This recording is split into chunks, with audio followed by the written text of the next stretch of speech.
پاتې مزل.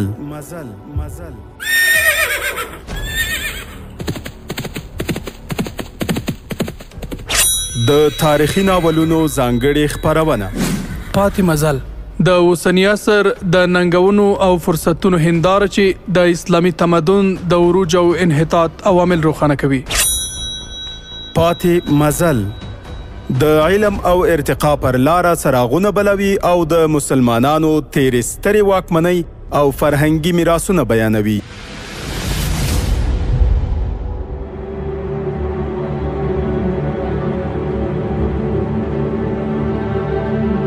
د امید رادیو ډیرو قدرمنو اوریدونکو هیله ده چې ټول به روغ جوړ او په ورځنیو چارو کې بریالي اوسئ. پیل کوو د پاتې مزل په نننۍ خپرونه. هیله ده چې د خپرونې تر پایه راسره پاتې شي. ورونو، د تیرې برخې په پای کې تاسې واورېدل چې کله چې هغه خپلې پلازمینې ته رانږدې شو نو ډېر درباریان، چارواکي او چاپلوسان په لاره کې ورته لاس په نامه باندې ولاړ چې په هغو کسانو کې ماتې خوړلی جنرال ټیوډومیر هم و. راډریک په خپل سپین آس سپور و او له ماتې خوړلي جنرال څخه یې په بده خوله باندې وپوښتل: آیا ته د دې وړتیا اوس لرې چې زه ستا بد شکل او صورت ته وګورم؟ د خپل پوځ د نیمایي څخه د لږ پوځ څخه دې ماتې وخوړه او اوس ماته په لاره کې ولاړ یې. لعنت دې وي پر تا باندې. جنرال ټیوډومیر د خپل بادشاه غوسه وزغمله او ویې ویل: جنرال یوازې نه جنګیږي امپراتوره، زه د خپل پوځ څخه مخکې نه یم تښتېدلی. لومړی پوځ تېښته وکړه. زما غلطي یوازې دا ده چې د وژلو او ژوندي نیولو څخه پاتې سوی یم. که زه چېرته پاتې شوی وای یا به یې وژلی وای او یا به یې ژوندی نیولی وای.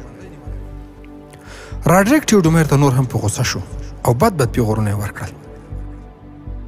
ورونو، ټیوډومیر هم یو جنرال و، عادي جنرال هم نه و، بلکې داسې جنرال چې راډریک د هغه زړورتیا، تجربه، پوهه او لاسته راوړنې منلې او د هغې ستاینه به یې مخکې له مخکې کوله.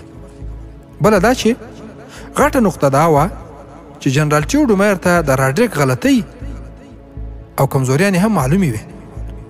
بالاخره جنرال ټیوډومیر هم حوصله له لاسه ورکړه او راډریک ته یې وویل: د اندلس امپراتوره، تاسې ولاړ شئ او په خپله ماڼۍ کې دمه او آرام وکړئ.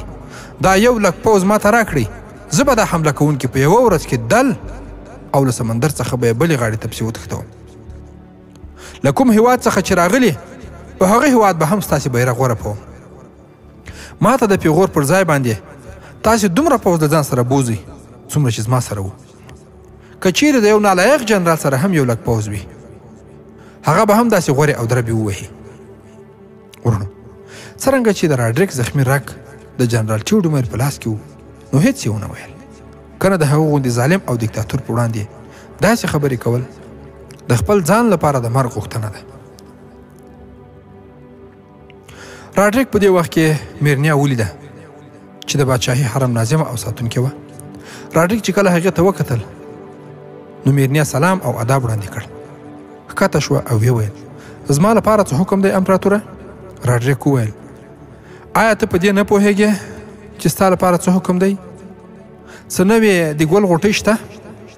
میرنیا ځواب ورکړ: هو امپراتوره، نوی غوړېدلی ښکلی او حسین ګل چې عمر یې ډېر کم دی.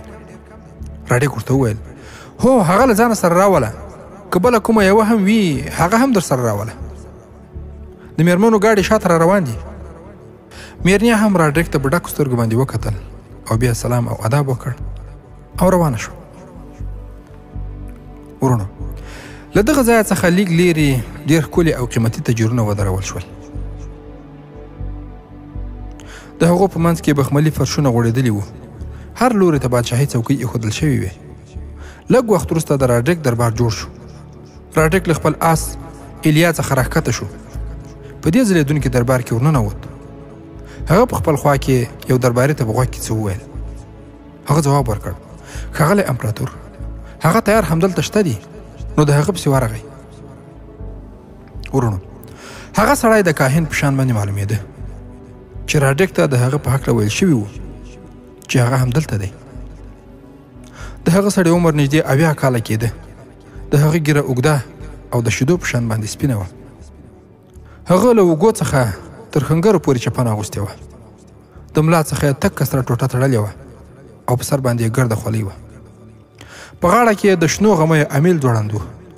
په یوه لاس کې د کوچنۍ غمیو امیل و، خو په دویم لاس کې یې بادامي رنګه امسا نیولې وه چې تر اوږو یې لوړه وه. د امسا سر د کپشمار په شان باندې و.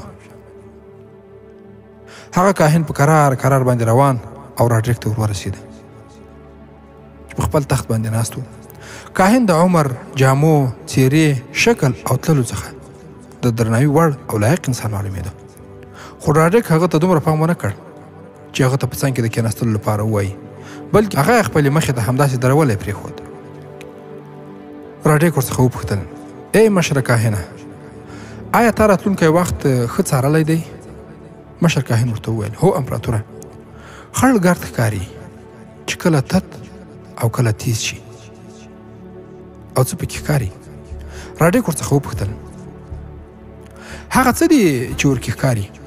مشر کاهن ورته وویل: هغه څه دي کوم چې امپراتور په هغه حیرانونکي برج کې لیدلي وو.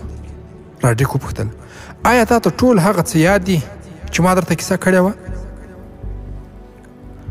بوډا کاهن وویل: ولې به راته یاد نه وي امپراتوره؟ ستا د دې غلام او نوکر حافظه د سمندر په شان باندې لویه او ژوره ده. خو راډریک د امپراتورانو په څېر باندې په غوسه سره وویل: ته یوازې زما د هغو پوښتنو ځواب راکوه چې زه یې درڅخه پوښتم. زموږ سره د اضافي خبرو اورېدلو وخت نشته. که هغه حالت تا ته یاد وي د کوم چې زه یادونه کوم، نو دا راته ووایه چې هغه جګړه خو په حقیقت باندې نه بدلیږي. بوډا کاهن وویل: د یو لک پوځ په وړاندې هیڅ حقیقت نشي تم کېدی. دا یو طوفان او سیلاب دی چې هیڅ بند ورته نشي ټینګېدی. راډریک بیا وپوښتل: یوه خبره دا هم راته وکړه، یوه ځوانه پیغله زه په خپلو خوبونو کې ګورم. بوډا کاهن وپوښتل: په څه شکل او څه حالت کې امپراتوره؟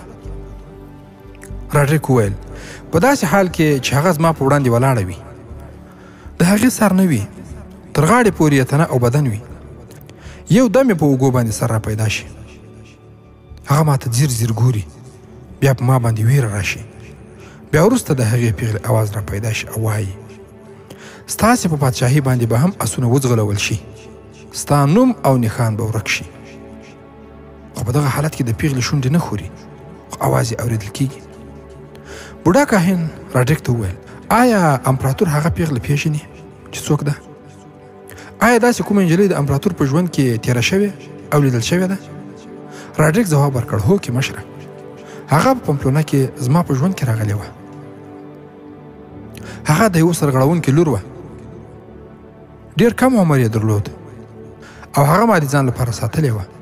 خو یوه شپه د هغې په یوه غلطۍ باندې ما د هغې سر له تنې څخه جلا کړ. ورونو، راډریک د سرغړونکو د مشر د لور ایسټوریا خبره کوله. د بوډا کاهن په پوښتنه سره هغه دغه پېښه ورته بیان کړه. راډریک وپوښتل: آیا دا کوم بد فعل دی؟ زما دا خبره هم واوره چې زه د چا څخه وېرېدونکی نه یم، خو اوس چې هغه زه په خوب باندې ګورم، ویره راته پیدا کېږي. بوډا کاهن وویل: پال ښه نه دی امپراتوره، د کوچنیانو او کم عمره انسانانو دعا او ښېرا زر تر زره قبلیږي. چا چې دا ټول انسانان پیدا کړي دي، هغه د هر چا سره عدل او انصاف کوي. راډریک وویل: زه په دې خبر یم چې ستا سره داسې ځواک شته چې بد پال په ښه پال باندې بدلوای شي او خطر هم کموي. دا هغه جادو دی چې د هغې کوونکي یهودیان دي. تاسې نه یوازې دا چې د یهودیانو مشر یې، بلکې د هغوی کاهن هم یاستئ. ما چې تاته کوم ځای او رتبه درکړې، هغه مې بل چاته نه ده ورکړې. تاسې یوازینی یهودي یاستئ چې ما دومره کرم در باندې کړی. بوډا کاهن وویل: آیا ستاسې دا غلام د دې وړتیا نه لري؟ آیا د دې کرم حقدار هغه نه دی؟ راډریک وویل: هو، هغه د دې وړتیا لري. زه د دې څخه هم زیات څه درکولی شم، خو یو کار زر تر زره وکړه. داسې یو کار او عمل وکړه چې دا نجلۍ ما ته په خوب کې رانه شي او د هغې ویره زما له زړه څخه ووځي. داسې نه چې کله زه په حمله کوونکو باندې برید وکړم او زما په زړه کې ویره را پیدا شي.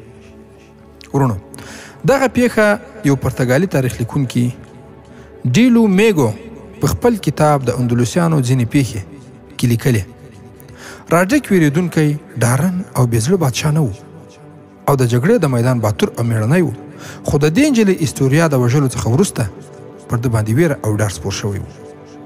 بوډا کاهن نه یوازې مذهبي مشر بلکې تکړه جادوګر او کاهن هم و. هغه به د راتلونکو حالاتو په هکله هم معلومات ورکول او راډریک هغه په خپل قصر کې ساتلی و. راډریک هغه ته وویل چې لومړی د نجلۍ ویره د ده له زړه څخه وباسي او بیا په خپل جادو سره د ابد پالسم او بې خطره کړي. یهودي کاهن او جادوګر د راډریک له سره څخه تاج لرې کړ او بیا د هغه سر په خپلو 2 لاسونو کې ونیو او خپلې سترګې د بادشاه په سترګو کې واچولې. بیا په خپلو ګوتو د هغه ټنډه مښله. هغه دا کار تر 2 دقیقو پورې وکړ او بیا خپل لاسونه د بادشاه له سر څخه پورته کړل. بادشاه خپل سر ښي او چپ لوري ته وښوراوه. راډریک وویل ما څه حس کړل؟ بوډا کاهن وویل زه پوهیږم دا نجلۍ به اوس د بادشاه په خوب کې نه راځي، په خیالونو کې به یې هم نه راځي. امپراتور به د هغې له ویرې هم آزاد شي. راډریک ورته وویل پاتې کار به کله کیږي؟ تاسې ویلي وو چې پال ښه نه دی، د هغې به څه تداوي او علاج کیږي؟ بوډا کاهن وپوښتل آیا امپراتور خپل دې غلام ته یوه تنکۍ پیغله ورکولی شي؟ راډریک وویل یوه نه بلکې 100 ووایه، عمر یې څومره وي؟ بوډا کاهن وویل د 21 کلونو څخه کم وي. زه دا پیغله د ځان لپاره نه غواړم، دا به ژوندۍ نه ساتل کیږي. نننۍ شپه به د هغې د ژوند اخري شپه وي. د هغې زړه راباسم، د بدن څخه نور شیان هم راباسم، بیا په هغې باندې ټوله شپه جادو کوم. راډریک سمدستي میرنیا راوغوښته. راډریک وویل میرنیا تا ماته د یو تنکۍ پیغلې په هکله ویلي وو چې هغه کوچنۍ او نوې غوړېدلې ده. د هغې عمر څومره دی؟ میرنیا ځواب ورکړ 14 کاله به وي امپراتوره. راډریک وویل هغه هم دا نن شپه دې کاهن ته وسپاره. میرنیا وویل امپراتور خو ماته د خپل ځان سره د هغې د بیولې حکم کړی دی. راډریک ځواب ورکړ ته زما سره نشې تللی، ته هم دا نن شپه د هغې تنکۍ پیغلې سره یو ځای چیرې چې کاهن وایي هلته ولاړه شه. راډریک کاهن ته پسې وویل دا میرمن در سره یو ځای بوځه او ښه یې پوهه کړه چې هغه به څه کار کوي. ورونو میرنیا هم له یهودي کاهن سره روانه شوه. د شپې لومړنۍ نیمایي مخ په تېرېدو وه چې میرنیا د ښکلې او ښایسته تنکۍ پیغلې سره د بوډا کاهن خونې ته ورننوتله. میرنیا چې کله د بوډا کاهن سره ولیدل نو هغه ته یې وویل چې امپراتور خو تاسې ته دومره لویه او غټه ډالۍ او تحفه درکړه چې تر اوسه پورې یې هیڅ چاته هم نه وه ورکړې. دا نجلۍ ما په خصوصي توګه د امپراتور لپاره پیدا کړې وه او اوس هغه په تا باندې مهربانه شو او هغه تا ته وسپارله.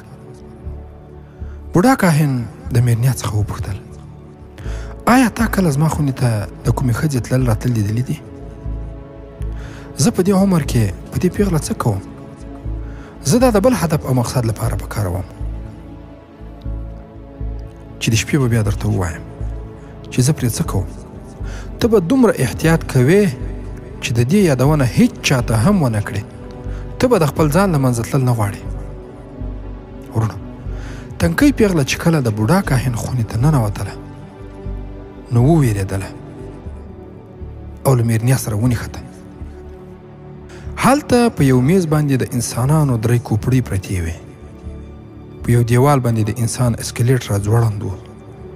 د دې په لیدلو سره د نجلۍ له خولې څخه یوه نرۍ چیغه ووته. بوډا کاهن چې کله د صندوق سر خلاص کړ نو 2 خطرناکو مارانو ورڅخه سرونه راوایستل او خپلې غاړې یې وپړسولې. هغه بوډا په بکس کې څه وغورځول او بیا سر ورپسې بند کړ. په خونه کې داسې بدبویي وه لکه چې کوم مړی پکې خوسا او خراب شوی وي. هلته مړی نه لیدل کېده بلکې دا د څو کیمیاوي بوټو بدبوی و. بوډا په دې خونه کې ډول ډول شیان سوځول. د خونې فضا ویرونکې او هیبتناکه وه. هلته لویې او کوچنۍ ټوکرۍ، بوجۍ او صندوقچې بې نظمه په فرش باندې پرتې وې. هغه بوډا چې په دربار کې دروند، ښکلی او ښایسته ښکارېده دلته په خونه کې د مرګ د فرښتې په شان باندې ډارونکی ښکارېده. بوډا د څنګ خونې دروازه خلاصه کړه او میرنیا ته یې وویل چې نجلۍ په هغه خونه کې کښېنوئ او خپله بیرته راشئ. میرنیا هم هغه نجلۍ د بلې خونې ته بوتله، خو هغه خونه صافه او پاکه وه. د یو دیوال سره کټ پروت و چې پکې توشکې او ښکلي بالښتونه هم ایښودل شوي وو. په فرش باندې ښکلې قالینه غوړېدلې وه. په چت کې ښکلی پانوس را ځوړند و، خو په دې خونه کې هم بدبوی و. هغې تنکۍ پیغلې میرنیا ته وویل زه دې چیرې راوستی یم؟ آیا همدا امپراتور راډریک دی؟ نه، هیڅ کله نه. دا خو د پوځ کوم جنرال هم نه دی چې زه دې ورته راغوښتې وم. هغوی خو له پوځ سره مخکې ولاړ دي. میرنیا ورته وویل د بادشاه حکم هغه ټوله لوبه خرابه کړه په کومه کې چې ماته په کار باندې اچولې وې. زه هم ستا سره تللم، خو زه هم د تللو څخه منع شوم. بیا نجلۍ وپوښتل ولې داسې وشول؟ زه په دې بدبویه خونه کې د دې بوډا سره پاتې کېدل نه غواړم. تا چې زما پلار ته کومې نغدې پیسې ورکړې دي هغه بیرته ورڅخه واخله. خو د دوی د خبرو په جریان کې بوډا د هغه بلې خونې څخه میرنیا ته غږ راوکړ میرنیا زر دې خونې ته راشه او هغه هلته پرېږده.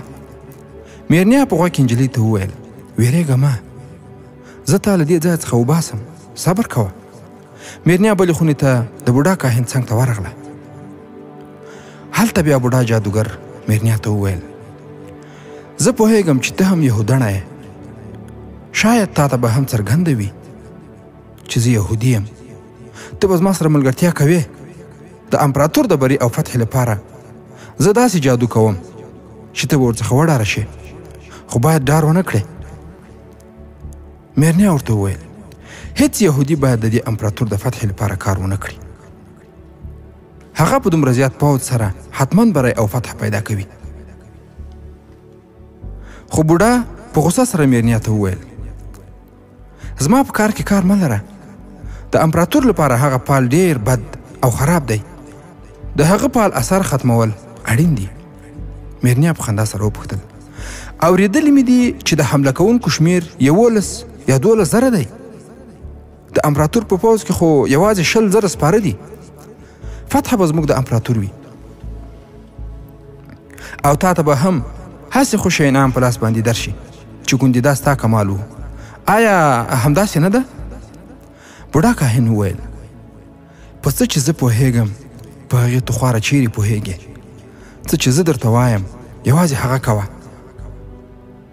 زه د دې تنکۍ پیغلې څخه زړه راویستل غواړم او کله چې د هغې اخري سلګۍ وځي ګېډه یې څیروم او د دې نور غړي هم ورڅخه راباسم. ته به زما سره د هغې په حلالولو او ذبحه کولو کې مرسته کوې. کله چې کار ختم شو نو د نجلۍ مړی ورکول او پټول بیا ستا کار دی. دا ته سخت کار نه دی. د دې ځای څخه ډېر مړي ورک او غیب شوي دي. ورونو په میرنیا باندې بېهوشي راغله خو خپل ځان یې را سنبال کړ. بوډا میرنیا ته وویل اوس هغه له بلې خونې څخه راوله. په مینه او محبت هغه باید د خپل پای څخه خبره نشي چې په دې باندې څه کېږي. میرنیا هم په دغه ویرېدلي حالت کې بلې خونې ته ولاړه او هلته یې یوې او بلې خواته کتل چې یو کوتک په لاس باندې ورغی. هغه یې راپورته کړ او بیا نجلۍ ته وویل چې راځه رابسې. نجلۍ وویل اوس به څه کېږي؟ ته به ما د دې بدبویه بوډا سره خوشي کوې او ته به له دې ځایه څخه ځې؟ میرنیا ورته وویل زه یو څه کول غواړم، ته ویرېږه مه، ته زما سره مرسته کوه. له دې څخه وروسته دواړه د بوډا جادوګر بدبویه خونې ته ورغلې. بوډا جادوګر د نجلۍ په سر باندې لاس کېښود او نجلۍ ته یې وویل راشه لورې په دې میز باندې کښېنه او ما خپل پلار وبوله. نجلۍ هم د میرنیا په لور باندې وکتل. هغې ورته په سر باندې اشاره وکړه چې په میز باندې کښېني. بوډا هغې ته ورنږدې شو. هغه غوښتل چې دغې نجلۍ ته څه وربوی کړي او بیا تر خپل اثر لاندې راولي او ختمه یې کړي. په دې وخت کې د بوډا شاه میرنیا ته شوه ځکه هغه نجلۍ ته مخ اړولی و میرنیا له بلې خونې څخه ډانګ او کوتک را اخیستی و او شاته یې پټ نیول. هغې کوتک په خپل ښي لاس کې ونیو او د شال لور یې د بوډا په سر باندې ښه کلک را خوشې کړ. بیا یې سمدستي بل ګزار پرې وکړ چې د دې دوه کوتکو خوړلو سره بوډا لاندې را پرېوت او بې سده شو. میرنیا ورته په سینه باندې کېناسته او د هغه غاړه یې په دواړو لاسونو کلکه ونیوه. په دې سره بوډا ورپېده او ډېر ژر یخ شو. میرنیا په بله خونه کې یو لوی بکس لیدلی و. د نجلۍ سره یو ځای د بوډا مړی پورته کړ او دویمې خونې ته یې ورساوه. هلته یې بکس خلاص کړ او بیا له نورو شیانو څخه خالي کړ. وروسته یې د بوډا مړی پکې واچو او پښې یې پرې راغبرګې کړې. بکس یې بند کړ او قلف یې ور واچو. میرنیا وویل اوس به د ده بادشاه راډریک تر فتحې وروسته راشي. راځه نجلۍ چې له دې ځایه ځو. نجلۍ وپوښتل زه ویرېږم دا ټول څه وشول؟ میرنیا ځواب ورکړ که دا بوډا جادوګر نه وای مړ شوی نو ته به اوس مړه وای. ویرېږه مه، زه تا سهار وختي له دې ځایه روغه رمټه باسم، خو له هیڅ چا سره به په دې هکله باندې خبرې نه کوې. میرنیا او نجلۍ دواړه راووتل او د میرنیا خونې ته ولاړل. میرنیا د ځان لپاره ډېر لوی خطر را پیدا کړ ځکه چې ټولو د راډریک په بري او فتح باندې پوره باور درلود، ځکه چې د دې لوی لښکر او پوځ په مقابل کې هیڅوک هم نشو درېدلی. د میرنیا لپاره یوه لاره دا وه چې هغې بادشاه ته تر فتحې وروسته ویلي وای چې د بوډا جادو په تا باندې هغه بد اثر ختم کړ او تا ته فتح په برخه شوه، خو وروسته هغه چا وواژه. خو که راډریک ماتې وخوري او بیرته راشي نو بیا به حالت ډېر خطرناک شي، ځکه چې د بوډا جادوګر څخه به بیا خامخا دی تحقیق او پوښتنه کوي. میرنیا په دې وخت کې د تېښتې پرېکړه وکړه. نو د نجلۍ شکل او صورت یې بدل کړ او بیا له ماڼۍ څخه خپل کور ته واستوله چې د هغې له غمه څخه خو ځان خلاص کړي. میرنیا بیا بل لوري ته ولاړه او هلته په یو کور کې پټه شوه. ورونو دغه کور ډېر لوی او پراخ و چې د ګوټ کورنۍ پکې اوسېده. هلته په کور کې دوه سړي وو. میرنیا هغوی ته وویل چې بوډا یهودي جادوګر یې خپل اصلي ځای ته ورساوه او په بکس کې یې بند کړ. په دې حالت کې یو سړي ورته وویل میرنیا دا دې ډېر ښه کار کړی، تا یو مظلوم نجلۍ ژغورلې ده، اوس چې څه کیږي بیا به ورسره ګورو. خو هغه بل سړي وویل هغه به ژوندی راځي، د اندېښنې څه اړتیا نشته، کله چې هغه دې لوري ته را روان شي نو ته به بل لوري ته روانه شي. سیوستا ته ستا ژوندی رسول زموږ مسؤلیت دی، خو دعا کوه چې اوپاس ژوندی پاتې شي، موږ به تا هغه ته سپارو. ورونو هلته بیا راډریک د خپل پوځ او لښکر څخه زیات باور او عقیده د بوډا جادوګر په سحر او جادو باندې لره او د هغه په هیله او امید باندې د غازیانو مخې ته ور روان و. ورونو اوس به له دغه کاهن نجلۍ او راډریک څخه ورسو د مسلمانانو سپېڅلي او باتور لښکر ته چې هلته څه روان دي. ورونو د مسلمانانو په مرکز کې د هر غازي په خوله کې د الله تعالی عظیم نوم و. طارق بن زیاد خپلو غازیانو ته ویلي و چې د هغوی د مقابلې لپاره 8 چنده زیات پوځ را روان دی او د هر غازي مقابله به د 8 او 10 کسانو سره کیږي. د هر سهار تر لمانځه وروسته به هغه خپل خوب غازیانو ته بیاناوه چې رسول الله صلی الله علیه وسلم ورته د فتح او بری زیری ورکړی و. د دې څخه برسیره یې د قرآن عظیم الشان هغه آیت شریف هم اوراوه چې په هغې کې مؤمنانو ته د فتح او بری زیری ورکول شوي وو.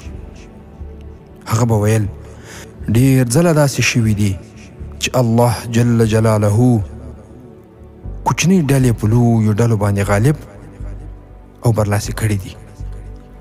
هغه به د قرآن کریم دا آیت شریف ډېر تلاوتاوه او خپلو غازیانو ته به یې ویل چې د کوچني ټولګي امیر او غازیان باید څه صفات، وړتیاوې او ایماني قوت په ځان کې پیدا کړي چې الله جل جلاله ورته په لوی ټولګي باندې غلبه او برلاسي ورکړي.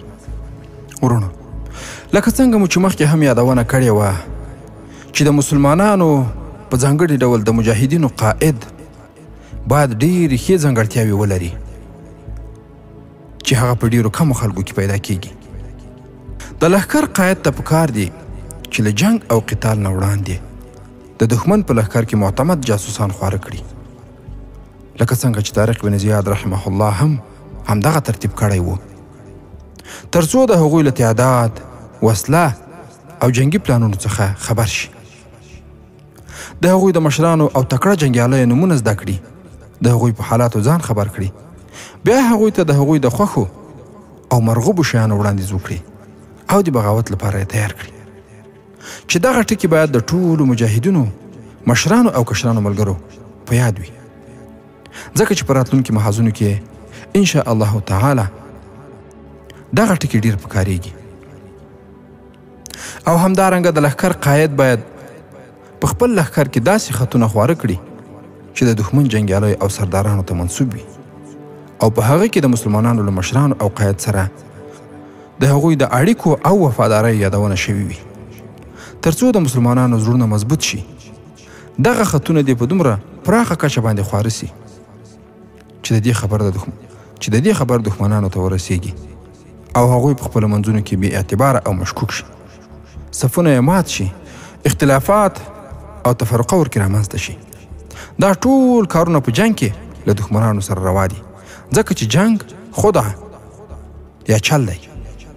ورونو، همدارنګه د مسلمانانو په امیر باندې واجب دي چې د دښمن د معلوماتو د ترلاسه کولو لپاره ښه کافي خرچه وکړي. جاسوسان دې ورته ولیږي او په دې لاره کې د خرچ کولو نه بخل نه کوي، ځکه چې دغه خرچه چې دوی یې په خپلو استخباراتي منابعو باندې کوي دا بې ځایه نه ځي. او د اسلامي امارت اړوند مسؤلین هم باید په دغه برخه کې ډیر کار وکړي. نو ان شاء الله تعالی د ځمکې لاندې معلومات به دوی ته په ډیره اساني سره په لاس راځي.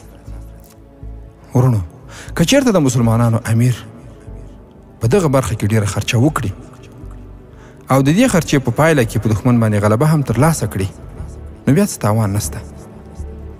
خو که چیرې الله جل جلاله مکړه دښمن په مسلمانانو باندې غلبه ترلاسه کړه، نو هغه پیسې چې دوی را بچت کړي او له ځانه سره یې ایښي دي بیا مسلمانانو ته کومه ګټه نه رسوي. ورونو، د جنگ په چلونو او پلانونو باندې پیسې مصرفول د مسلمانانو د سرونو له مصرفولو نه ډیر غوره دي. دا هم د الله جل جلاله نصرت او تایید دی چې هغه جل جلاله دوی ته داسې تدبیرونه او پلانونه ورښودلي چې په هغو باندې عمل کولی شي. ورونو، کله چې د مجاهدینو یو امیر وغواړي چې یو ښار ونیسي، نو هغه ته له دغه ښار نه وړاندې د هغه د شاوخوا کلیو، باغونو او نورو سیمو نیول ضرور دي، تر څو ښار ته د ننوتلو لارې اسانه شي. ورونو، په کتابونو کې راځي چې کله د روم پاچا د یو ښار د نیولو اراده وکړه، نو د لښکر د قاید مخې ته یو فرش وغوړاوه او د هغه په منځ کې یو دینار کېښود او هغوی ته یې وویل چې که څوک غواړي دغه دینار ته په فرش باندې له پښو ایښودلو نه پرته ځان ورسوي، نو هغه ته زه دغه قیادت سپارم. هغوی ډیر کوښښ وکړ خو ور ونه رسېدل.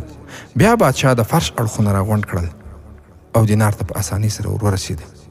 د روم باچا ورته وویل که چېرته تاسې د یو مضبوط ښار د نیولو اراده کوئ، نو لومړی تاسې د هغه ښار شاوخوا پوستې او ټاورونه ونیسئ، تر څو تاسې ته ښار ته د رسېدو لارې اسانه شي.